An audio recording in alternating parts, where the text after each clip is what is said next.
Olá pessoal, tudo bem? Sejam bem-vindos ao Escola Católica da Fé, esse grande projeto que vai tocar o seu coração e vai fazer você enxergar melhor, um pouco mais, a sua própria fé.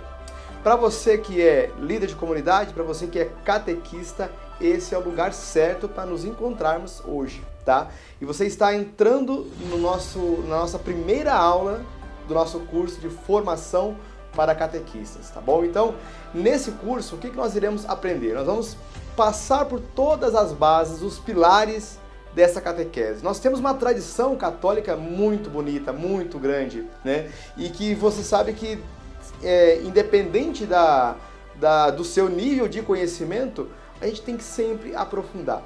E essa é a minha proposta para todos vocês também. Então, seja bem-vindo a essa primeira aula da formação para catequistas. Vamos entender um pouco mais o que é ser realmente um catequista. Vamos lá então? Gostaria de convidar você para um momento íntimo de oração. Vamos pedir as bênçãos de Deus, que as luzes do céu estejam com todos nós nesse momento, clareando e abrindo espaço para esse conhecimento, porque Deus também é ciência. Que Nossa Senhora esteja com a gente nesse momento. Então, pedir as bênçãos de Nossa Senhora nesse momento, que ela ampare o nosso coração, que ela nos conduza a esse grande berço. Ave Maria, cheia de graça, o Senhor é convosco. Bendita sois vós entre as mulheres, e bendito é o fruto do vosso ventre, Jesus.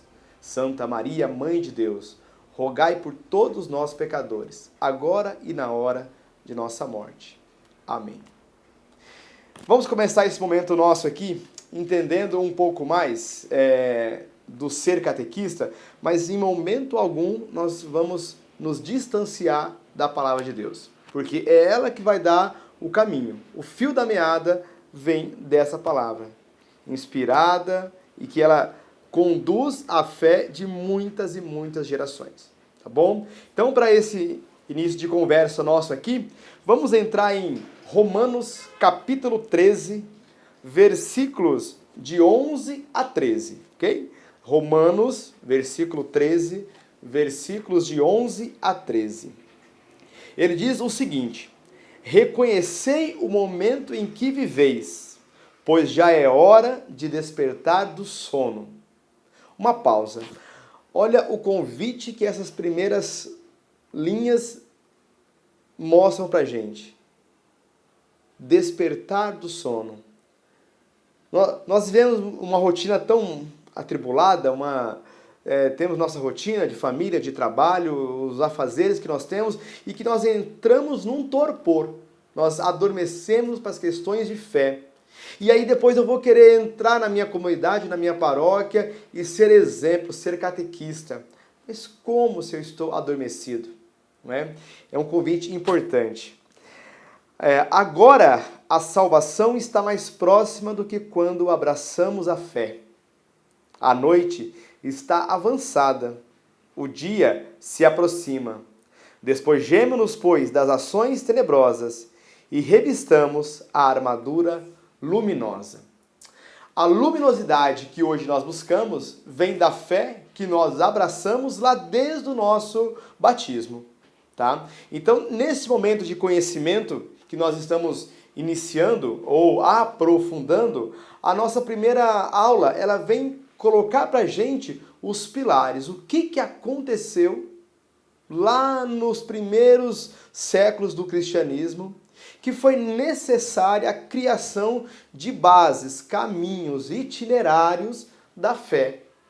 E a gente vai perceber que foi essa primeira tentativa de organização que garante a tradição da nossa fé até os dias de hoje também, tá? Então nós não podemos esquecer de reconhecer o tempo que nós vivemos, saber o momento que nós estamos, as urgências e as necessidades do atual tempo, mas não podemos esquecer quais são os pilares da fé que nós abraçamos. E que com o nosso exemplo, muitas pessoas também chegarão ao batismo, à primeira Eucaristia, ao crisma, ao apostolado e a vida segue. Tá bom? Então, quando nós falamos sobre o ser catequista é muito mais do que passar algumas vezes numa comunidade dispensar alguns conhecimentos para um determinado grupo de pessoas, é muito mais do que isso. Tá? Ser catequista é aprofundar realmente a fé, a do outro e, consequentemente, a minha também. Tá bom? Mas nós vamos reconhecer dentro desse caminho algumas palavras interessantes, né? Como apóstata, mistagogia, Cristo Pantocrator, querigma, diáspora. São palavras que vão permear as leituras das missas que nós estamos. Às vezes a gente não consegue compreender, né, qual é o verdadeiro sentido daquelas palavras. E nós vamos perceber que aquilo que não faz sentido, não faz sentir. Aquilo que não faz sentido não atrai, não educa, não anima, não provoca. E quando você conhece, quando você entende, quando você tem conhecimento, isso ganha mais sentido para todos nós também, tá bom? Então, para esse início de conversa nosso aqui, né, vamos tentar aqui conceituar o que é ser catequista. A palavra catequese vem do grego fazer eco. Se nós pegarmos a leitura feita em Romanos, né, que ele pede, desperte do sono. E aí eu trago esse conceito para a palavra catequista, fazer eco. Então eu sou instrumento da palavra de Deus. Através de mim, a palavra de Deus, os sonhos de Deus, ganham espaço, elas ecoam na sociedade, na família, na igreja, onde quer que eu esteja. Tá? Então, primeiramente, importante pensar, ser catequista é ser instrumento de Deus. Não um instrumento amorfo, não um instrumento pálido, mas aquele que é vivo, aquele que dá vida, aquele que gera vida. E é importante perceber então que aquilo que eu sou, aquilo que eu faço, as minhas palavras, elas ecoam e transmitem as mensagens de Deus. Daí que a gente tem que pensar muito bem. Ser catequista é assumir um compromisso de fé, ok? Um compromisso de fé. Então, ser catequista é ser instrumento que ecoa a palavra de Deus aos quatro cantos. Certo? Primeiro ponto nosso é entender tudo isso. E aí quando nós retornamos, né, para começar a compreender a história do surgimento da catequese, nós vamos ter que dar um pulinho lá no primeiro século. No primeiro século, nós tínhamos uma série de pessoas que se encantaram com os gestos, com as ações, com as palavras, os exemplos dados pelo próprio Jesus. Pessoas que conheceram, que olharam, que perceberam, que tocaram no próprio Jesus, né? E depois, entendendo a mensagem pós-cruz, querem abraçar uma fé. Essa é a fé que nós chamamos inológica. Uma fé que vem para mostrar os cantos, né? Ela encanta, ela vem de dentro uma música que me atrai. Isso é muito importante saber. Jesus atraiu pessoas, não apenas com palavras, não apenas com gestos, mas com a autoridade moral que ele tem, com a autoridade moral que ele carregou durante os seus 33 anos de vida. Nos últimos 3 anos ele foi mais intenso, ele se mostrou com mais qualidade, ele se mostrou com mais força e atraiu pessoas para o lado dele. E foram essas pessoas que, percebendo o exemplo dado por ele, um tempo depois, se tornam elas as propagadoras daquela boa nova. Tá? Então, no primeiro século, tivemos pessoas que conheceram Jesus e que quiseram abraçar a fé. Abraçaram porque viram, porque perceberam, porque se encantaram, mas porque queriam fazer parte daquele novo modelo de filho de Deus, que até então era uma palavra nova, ser filho de Deus. Tá? Então, no primeiro século, a postura das pessoas era essa, porque conheciam, tiveram contato. Mas isso começa a se perder com o passar do tempo. Numa segunda proposta, o que nós temos? A partir do ano 70, nós temos um evento muito grande, né? A destruição de Jerusalém. Jerusalém ela é destruída e acontece algo importante até com essa destruição, não a violência que foi, não a destruição por ela própria, mas nós temos ali na destruição de Jerusalém uma dispersão das pessoas. E aquelas pessoas que viviam naquele nicho, naquele pequeno grupo, elas se espalham e levam com ela a fé.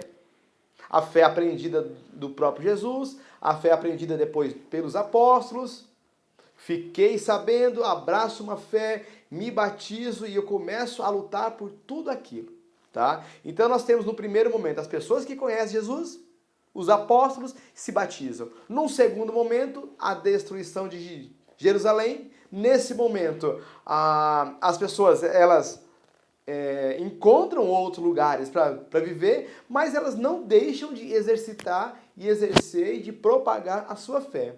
Então, nesse segundo momento, o cristianismo começa a ganhar espaço. Lembrando que já lá pelo ano 70, Paulo já tinha se convertido, Paulo já estava nas suas viagens, ele já estava já com uma idade um pouco mais avançada, então, mas ele já era conhecido. Tá? Então, a destruição de Jerusalém não foi o único garantidor de tudo isso. Tudo bem? Então, pensando nisso, os apóstolos agiram, Paulo agiu, e aí nós vamos ter um encontro depois sobre Paulo, que vai ser muito bacana. Paulo agiu, mas ao mesmo tempo as pessoas simples que encontraram a fé perceberam que precisavam fazer algo diferente, né? Que era falar daquela grande novidade. Tá bom? O tempo passa, nós aí estamos numa terceira fase, que é ali do primeiro século, do ano 100, ano 101, até por volta de 400, né? Com essa diáspora que nós tivemos, a destruição, a diáspora, a dispersão, as pessoas começam a ter contato maior com outras partes do mundo. No entanto, nós vamos lembrar do grande poderio romano. O exército romano tinha domínio por quilômetros e quilômetros, não é? Eles davam as regras, eles colocavam as cartas na mesa de tudo que era para ser feito, e aí percebendo o avanço desse grupo, que no primeiro momento, pega-se o líder, retira esse líder, né? Mata esse líder, com certeza o grupo vai se dispersar. Não acontece nesse momento. Eles ganham mais força, esse grupo, porque não era apenas algo externo, era algo que mexia por dentro, lá no coração. E quando você fala de ser catequista, né, às vezes você vai muito mais além de, puxa vida, não tenho tempo hoje, estou com um trabalho para terminar, estou com um compromisso, mas eu sou catequista e o meu compromisso me leva ao encontro com a minha comunidade, ao encontro com as pessoas que estão se preparando para isso. Olha que bonito, não é? Então, esse compromisso já era uma marca dos primeiros cristãos há muito tempo atrás, tá bom? Só que o Império Romano não aceitava desaforos, sabemos disso. Num determinado momento, Nero precisando colocar uma desculpa, um motivo para encarcerar aqueles cristãos, o que ele faz? Por um capricho da natureza também, Nero deu na telha de reformar alguns dos palácios, do Senado, do teatro, e falou o seguinte: como que eu vou convencer o povo disso? Né? Só se houver uma catástrofe, tá? E aí Nero, ele convida alguns mais próximos, alguns soldados de sua confiança, para colocar fogo em algumas estruturas. Só que esse fogo sai do controle. Nero depois fica: como que eu vou explicar tudo isso? E aí sugerem para ele: foram os cristãos. E ele, para justificar tudo isso, inicia uma perseguição ferrenha aos primeiros cristãos. Tá? E essa grande perseguição aos primeiros cristãos fez com que muita gente se calasse, ficasse com medo, se escondesse. Não é? Então, nesse momento, nasce um terceiro pilar da catequese, dessa catequese radical, raiz. Né? O terceiro pilar: como que eu vou convencer alguém a abraçar essa fé? Como que eu posso convencer essa pessoa e perceber se ela vai ser fiel ou não? Antigamente, nos primeiros anos, antes do ano 70, era livre desejo. Quero me batizar, quero ser cristão, né? E se tornava cristão, fazia parte daquela comunidade. Mas com essa perseguição, como seria? Será que essa perseguição tirou o desejo e a vontade de algumas pessoas? Claro que sim. Então, para que alguém abraçasse a fé, buscava-se uma certeza de que aquela pessoa seria fiel, propagadora, e não um apóstata. O que é o apóstata? Aquele que vai negar a fé diante de qualquer dificuldade. Não é? Então, inicia-se nesse momento uma busca por evitar as heresias, ou seja, aqueles desvios de fé, e trazer a pessoa que realmente seria fiel naquele projeto, naquele abraçar a fé, como nós lemos em Romanos no começo dessa aula. Tá bom? Então pensa nisso. Num primeiro momento, o ser batizado era algo livre, era um desejo livre. Depois de um momento um pouco mais difícil, de perseguição, de morte, as pessoas ainda queriam, mas não sabiam se teriam força para continuar naquela fé, então elas passavam por um período probatório. E aí que nós percebemos a grande diferença hoje do nosso mundo. Tá? E aí nós vamos discutir no decorrer das aulas se esse atual modelo é o melhor modelo. Tá? Porque nós podemos ter hoje uma abundância de pessoas que abraçam os sacramentos, mas não que evangelizam e são evangelizadas. Eu posso ter apenas ali na celebração da primeira Eucaristia, do Crisma, uma pessoa que recebe o sacramento, mas não é uma propagadora da fé. E era esse mesmo motivo que as pessoas lá no primeiro século já tentavam evitar. Tá? Então, o que nós temos nesse momento? Quando se percebe esse problema que nasce, cria-se o catecumenato, ou seja, um itinerário de fé, um caminho de fé para as pessoas realmente falarem assim, poxa vida, gostei, quero fazer parte dessa comunidade. Tá? Mas se a gente pensar o seguinte, a gente vai falar um pouquinho de Paulo nas aulas posteriores, quando Paulo ele se converte lá no caminho para Damasco, ele se converte, fica cego, volta a enxergar, 3 dias depois, tudo mais, e ele volta até Pedro e fala assim, eu me converti. Pedro falou assim, não acredito em você, porque até pouco tempo você nos perseguia. Como que de uma hora para outra agora você fala isso? Prova, não é? Então, essa prova que a pessoa teve que dar, também foi seguida como modelo de caminho, de itinerário, para os primeiros cristãos. Então eles passaram aqui a perceber a importância do estudo, da aproximação da fé, da robustez da fé e não apenas de algo passageiro, um evento social, como muitas vezes nós mesmos podemos perceber nas nossas comunidades também. Tá? Então nós temos um primeiro momento onde a pessoa participava de um período de 3 anos, ouvindo as palavras de Jesus, conhecendo os feitos dos apóstolos, todo aquele processo, e depois de 3 anos, essa pessoa, sim, ela se aproximava da comunidade. Tá? Terminados esses primeiros 3 anos, era apresentado a essa pessoa o Creio e o Pai Nosso. E ela deveria estudar essas 2 orações. E depois explicar o que ela havia entendido.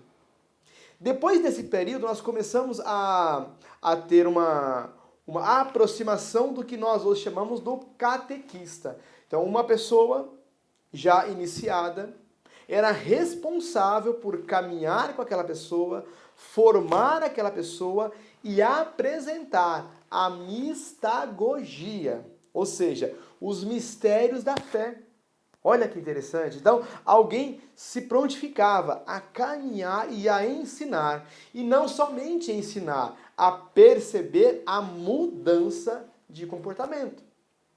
Porque a proposta feita por Jesus era simples. Mudem os corações. vejam a vida de uma outra maneira. Tá? Então, a pessoa, ela fazia um processo longo de 3 anos de percepção, de ouvir quem foi Jesus, suas palavras e tudo mais. Depois ela estudava o Creio e o Pai Nosso. E aí ela era acompanhada por uma pessoa, por um catequista que fazia eco às palavras de Deus para aquele jovem. Então, nesse momento, ele era considerado um neófito, né? Um recém-introduzido na fé. E a partir desse momento, ele estaria sendo preparado aí por 3, 4, 5 anos nessa mistagogia, que são os mistérios da fé.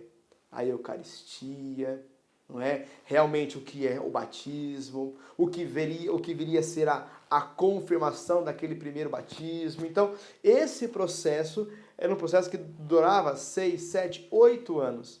Uma preparação longa. Para quê? Para garantir realmente que aquela pessoa estaria apta a viver, independente das dificuldades, a fé que ela abraçou. Então, terminamos nesse momento aqui a nossa primeira aula. Acredito que tem alguns questionamentos aí aparecendo, tá bom? Vai guardando, vai fazendo, que no momento oportuno responderemos a isso também. Agradeço esse primeiro momento e até mais.